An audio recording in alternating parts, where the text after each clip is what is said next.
Hello my estimate friend, I am Mustafizur 001 from Bangladesh.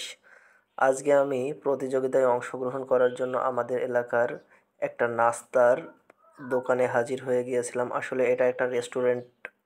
এখানে বিভিন্ন রকমের নাস্তা পাওয়া যায়।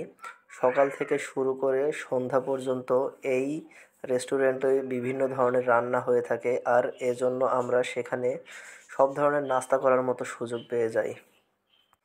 সকালে এখানে বেশিরভাগ সময় পরোটা, ডাল পাওয়া যায়, এছাড়াও জিলাপিও হয়ে থাকে এখানে।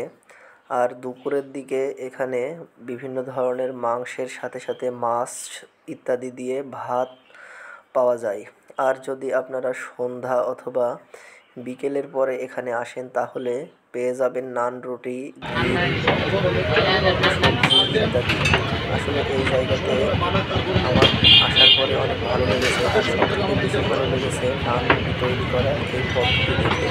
আমি নান রুটি তৈরি করার এই পদ্ধতিগুলো দেখছিলাম এবং রীতিমতো প্রতিনিয়ত মুগ্ধ হচ্ছিলাম, আর এই জন্যই আমি সেই ভিডিও আপনাদের মাঝে শেয়ার করার জন্য খুবই সুন্দর করে ধারণ করে নিয়েছি, যেন আপনারাও আমার মতোই এই দোকানে কীভাবে নান রুটি তৈরি করা হয় সেটা দেখতে পারবেন। আর আমি প্রতিযোগিতায় অংশগ্রহণ করার জন্য অন্যান্য যে নিয়মকানুনগুলো দেওয়া রয়েছে সেগুলো আমার পোস্টের মাধ্যমে শেয়ার করবেন। তো বন্ধুরা, আমার এই সুন্দর নাস্তার তৈরির পদ্ধতিটা দেখে আপনাদের কাছে কেমন লাগলো কমেন্ট করে